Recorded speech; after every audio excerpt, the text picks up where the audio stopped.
睡前听完一本书，今天我们读《百年孤独》。有人说，人这一生最难的是看透苦难后还能选择活着。你有没有在某个深夜盯着天花板，想过自己的家族故事？那些被尘封的秘密，那些反复上演的悲喜剧，仿佛一个永不醒来的梦。今天我们就走进加西亚马尔克斯的这部魔幻史诗，一起感受那份缠绕百年的孤独。它不只是一个故事，而是关于命运的镜像，让你看到自己的人生也在其中循环往复。你知道吗？加西亚马尔克斯这个名字听起来就带着拉丁美洲的热带雨林气息。他1927年出生在哥伦比亚的一个小镇阿拉卡塔卡，那里就像书中的马孔多一样，充满了神秘和荒谬。他从小跟着祖母长大，祖母讲的故事总是混杂着鬼魂、预言和现实，仿佛魔幻就是日常生活的一部分。你可能也想过，为什么有些作家能写出那么诡异的真实？马尔克斯的写作动机就源于他对拉美大陆的深沉观察。殖民、战争、内乱、贫穷，这些不是抽象的历史，而是他亲眼见到的伤疤。1967年，他花了18个月写成《百年孤独》，一出版就震惊世界，拿下诺贝尔文学奖。他说过，这本书是为了让我的朋友们爱我。但你有没有发现，他其实是在用魔幻的手法撕开人性的面纱，让我们直面那份永恒的孤独。他的经历像一缕热带的风，吹进故事里，让每一个人物都活得那么鲜活，却又那么遥远。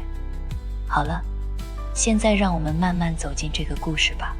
你想象一下，一个炎热的午后，阳光像金色的雨点洒在丛林里。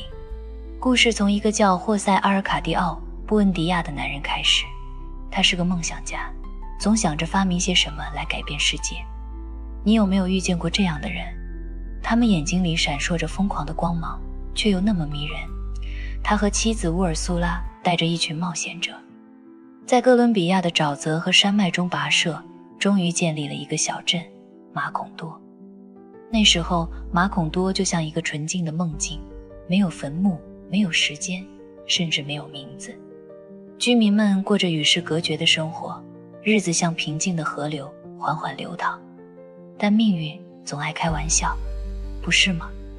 霍塞痴迷于炼金术和科学，他绑起自己到树上，避免飞上天去。他的儿子们，一个是强壮的奥雷里亚诺，另一个是浪漫的何塞·阿尔卡蒂奥。他们的命运从出生就注定了循环。家族的第一个孩子出生时带着猪尾巴，这是对乱伦的诅咒。你能感受到那种荒谬的恐惧吗？马孔多渐渐热闹起来，吉普赛人带来了磁铁、冰块和望远镜，这些新奇的东西像魔法一样点亮了小镇。但随之而来的是战争。奥雷里亚诺·布恩迪亚上校，你记得他吗？那个沉默的男人，他领导了32场起义，却一次也没赢过。每次失败后，他都会在树下坐着，目光空洞，像在凝视一个不存在的未来。他的弟弟何塞则是那种纵情声色的浪子，爱上一个又一个女人，却总在激情中迷失。故事就这样一代代展开，像一棵枝繁叶茂却扭曲的家谱树。乌尔苏拉是家族的支柱，她活了115岁，眼睁睁看着儿孙们重复着相同的错误。你有没有发现，布恩迪亚家族的男人们，总有一个叫奥雷里亚诺，一个叫何塞·阿尔卡蒂奥。他们继承的不只是名字，还有那份孤独的宿命。蕾梅黛丝，那个纯洁的女孩，她的美让男人发疯，最终在洗衣时升天而去，留下一地白色的床单随风飘远。那画面你能想象吗？风吹起床单，像天使的翅膀，带着它消失在天际。然后是香蕉公司的到来，那是殖民的象征。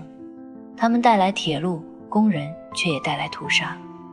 大雨倾盆而下，4年零11个月，马孔多像被遗忘的岛屿，淹没在洪水中。工人们罢工，军队开枪，3000人死在广场上。但官方说什么也没发生，记忆被抹去。你感受到那种荒谬了吗？家族继续繁衍，阿尔卡蒂奥娶了姨妈，生下猪尾巴的孩子。阿玛兰达在嫉妒中枯萎，一生未嫁，却在临死前织了无数寿衣。每一代人都在追求爱、权力、知识，却总在孤独中落败。马乌里肖·巴比伦，那个爱上美美的男人，被枪杀后，他的黄蝴蝶永远围绕着乌尔苏拉飞舞，像灵魂的叹息。故事推进到最后一代，奥雷里亚诺·巴比伦，他痴迷于羊皮卷的预言，那是梅尔基亚德斯留下的，记录了家族的100年命运。他和姨妈阿玛兰达·乌尔苏拉相爱，生下最后一个孩子，一个带猪尾巴的婴儿，被蚂蚁吃掉。就在那一刻，狂风席卷马孔多，整个小镇被抹去，像从未存在过。你停下来想想，这100年就像一场漫长的梦，醒来时什么也没留下。现在让我们停顿一下，深呼吸，走进书中那个最撕心裂肺的时刻。你有没有过那种感觉，一切努力都化作泡影，命运像一张无形的网，将你死死缠住。在100年孤独里，这个高潮就藏在最后的毁灭中。奥雷里亚诺·巴比伦终于破解了羊皮卷。他在烛光摇曳的房间里，风从窗户灌入，纸页沙沙作响。他读到，家族的第一个人将被绑在树上，最后一个人将被蚂蚁吃掉。那一瞬，他明白了，一切都是预言。马孔多从建立到毁灭，都写在那些古老的文字里。他冲出房间，想警告姨妈，但为时已晚。婴儿出生，带着猪尾巴，蚂蚁如潮水涌来，吃掉孩子。阿玛兰达·乌尔苏拉在产床上死去，鲜血染红床单。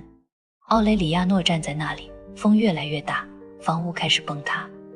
你能感受到那种绝望吗？100年积累的爱恨情仇在一夜之间灰飞烟灭，黄蝴蝶不再飞舞，雨水不再落下，整个世界安静下来，只剩风的咆哮。家族的孤独终于达到了顶点，不是死亡的孤独，而是明知一切徒劳，却仍旧活着的荒谬。停顿在这里，你的心是不是也跟着揪紧？马尔克斯用这个场景，像是用刀子划开你的胸膛，让你看到里面跳动的是对命运的无力反抗。泪水模糊视线，你喃喃自语，为什么？为什么一切都要这样结束？但这就是高潮的残酷，它不给你答案，只给你痛楚，让你从绝望中醒悟。从这个高潮中走出来，你可能会问，这100年孤独到底在告诉我们什么？马尔克斯不是在讲一个家族的故事，他是在用魔幻的笔触描绘整个人类的命运。你有没有发现，布恩迪亚家族的循环就像我们每个人的生命轨迹，生与死，爱与恨总在重复，却从未真正逃脱孤独。核心思想就藏在那份荒谬中。人生本就是一场注定的孤独，我们追求意义，却往往在苦难中迷失。想想吧，你可能也想过，为什么命运总爱捉弄人？书里说，孤独不是诅咒，而是人类的常态，它像一根隐形的琴弦，连接着过去和未来。霍塞的发明，奥雷里亚诺的战争，阿玛兰达的嫉妒，这些都是对抗孤独的尝试，但最终他们都败给了时间。哲理金句在这里浮现，在100年孤独中，我们学会活着的价值不是逃避苦难，而是直面它，找到那丝隐秘的希望。人性在荒谬中闪光，乌尔苏拉的责任让家族延续，蕾梅黛丝的纯真照亮黑暗，甚至那些黄蝴蝶都是爱的残影，升华到人生。你有没有反思过自己的家族，那些未说的秘密，那些反复的错误，不也像马孔多的诅咒？马尔克斯借拉美的历史告诉我们，对抗命运不是靠魔法，而是靠记忆和爱。希望藏在绝望里，当你看透一切的循环，还能选择活着，那就是最大的释然。孤独不是终点，而是桥梁，让我们连接彼此，寻找意义。在这个喧闹的世界，你我都是布恩迪亚的后裔，带着那份永恒的孤单，却也带着不灭的火焰。回过头来，这百年孤独就像一曲悠长的琴弦，弹奏出生命的悲歌。我们从马孔多的建立到它的毁灭，走过绝望，领悟哲理，最终释然。你感受到那份真挚了吗？它不只是书，而是镜子，映照出我们每个人的影子。睡前听完这本书，或许你会梦见那些黄蝴蝶在夜空中飞舞。现在，我想问你，如果你知道自己的命运已写在羊皮卷上，你还会选择勇敢地活下去吗？